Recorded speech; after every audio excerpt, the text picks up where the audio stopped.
So ఇది జనతా ఏమంటారు cockroach Janata party అంటున్నారు కదా. సో కాక్రోచ్ జనతా పార్టీ మనం అనుకుంటున్నట్టుగా యూత్ కి సంబంధించిన పార్టీ కాదు. ఇది బీజేపీ వ్యతిరేకంగా కొన్ని శక్తులు వాళ్ళ ఫేసెస్ ద్వారా ఎలక్షన్స్ కి వెళ్తే కష్టం కాబట్టి, ఇప్పుడు రాహుల్ గాంధీ ఫేస్ తోటి ఎలక్షన్స్ కి వెళ్తే ఎన్నోసార్లు ఓడిపోయారు. అరవింద్ కేజ్రీవాల్ ని కూడా వాళ్ళు నమ్మే పరిస్థితిలో లేదు. సో ఇట్లా పొలిటికల్ పార్టీలు ఏవైతే ఫెయిల్ అయ్యాయో అపోజిషన్ పార్టీస్, ఈ అపోజిషన్ పార్టీస్ అన్ని ఫెయిల్ అయిన నేపథ్యంలో వీళ్ళు ఇప్పుడు ఒక యూత్ అనే ఒక పేరుతో ఒకటి తీసుకొచ్చే ప్రయత్నం చేస్తున్నారు. గతంలో రైతుల పేరిట ఒక ప్రయత్నం చేశారు, యూత్ పేరిట ఒక ప్రయత్నము, మైనారిటీల పేరిట ఒక ప్రయత్నము. ఇవన్నీ కూడా ఏంటంటే బీజేపీ వ్యతిరేక భావజాలాన్ని బిల్డ్ చేయడానికి చేస్తున్నటువంటి ఒక ప్రయత్నం. బీజేపీ అనేది జస్ట్ సోషల్ మీడియా ప్లాట్ఫామ్ వరకే పరిమితం, రైట్? ఎగ్జాక్ట్లీ. అంటే త్వరలో ఇది ఒక రాజకీయ పార్టీ. ఇందులో కూడా ప్రాబ్లం ఉంది యాక్చువల్లీ. చాలా మంది ఏమంటారంటే ఇన్స్టాగ్రామ్ లో సిజేపీ పెట్టగానే చూసారా మిలియన్స్ ఆఫ్ ఫాలోవర్స్ వచ్చారని చెప్పి చెప్తున్నారు. నేను ఒక చిన్న ఆర్గ్యుమెంట్ చెప్తాను. నేను కాక్రోచ్ జనతా పార్టీకి నేను చూసాను, నిన్న సాయంత్రం చూసేసరికి 22.1 మిలియన్ ఫాలోవర్స్ ఉన్నారు ఇన్స్టాగ్రామ్ లో. 22.1 మిలియన్ ఫాలోవర్స్ అనగానే ఇమీడియట్లీ బీజేపీకి ఎంతమంది ఫాలోవర్స్ ఉన్నారు చూడండి అని చెప్పేసి అనగానే వీళ్ళు కూడా డిఫెన్స్ లో ఉంటారు బీజేపీ. యాక్చువల్ నిజంగా మాడితే నరేంద్ర మోదీ గారికి 101 మిలియన్ ఫాలోవర్స్ ఉన్నారు. మరి ఓకే, పక్కన పెడతాం, నేను ఫాలోవర్స్ గురించి మాట్లాడాను. Cockroach Janata party 22.1 million followers ఉన్నారు. విరాట్ కోహ్లీకి 273 మిలియన్ ఫాలోవర్స్ ఉన్నారు. సరే, విరాట్ కోహ్లీ కూడా పక్కన పెడదాం. సన్నీ లియోన్ కి 54.6 మిలియన్ ఫాలోవర్స్ ఉన్నారు. 5,40,00,000 మంది, 54.6 మిలియన్ ఫాలోవర్స్.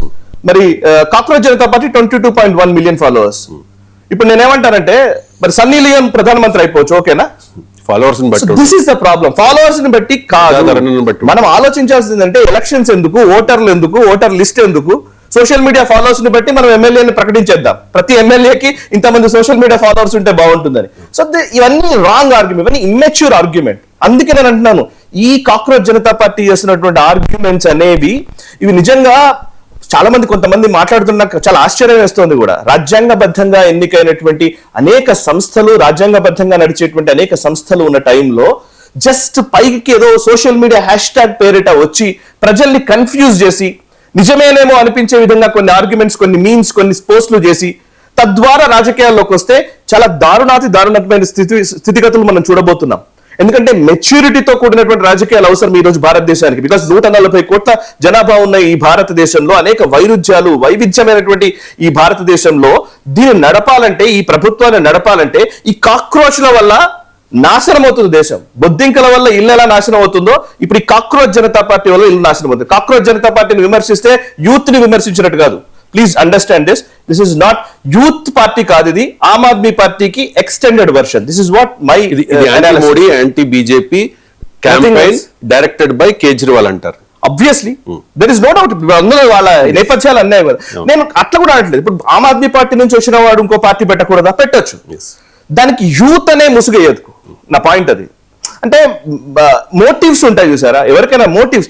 ఒక రాజకీయ పార్టీ పెట్టాలనుకుంటున్నారా, పెట్టండి, రాజకీయం నడపండి, గెలవండి. ప్రశాంత్ కిషోర్ వచ్చాడు, ఓ పార్టీ పెట్టాడు, వెరీ గుడ్, గెలవచ్చు, ఓడిపోవచ్చు. ఇవాళ అన్నామలై ఒక పార్టీ పెడతానంటున్నాడు, గెలవచ్చు, ఓడిపోవచ్చు.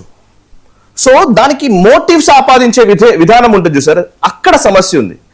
అంటే మీరు నిజంగానే ఇప్పుడు ఆయన వాళ్ళ మేనిఫెస్టోలో ఒకటి పెట్టారు. ఎంత ఇమ్మెచ్యూర్ ఆర్గ్యుమెంట్ అంటే సుప్రీంకోర్టు జడ్జిలు పాలిటిక్స్ లోకి రావడానికి వీలు లేదు అనేది మా మేనిఫెస్టో అన్నారు.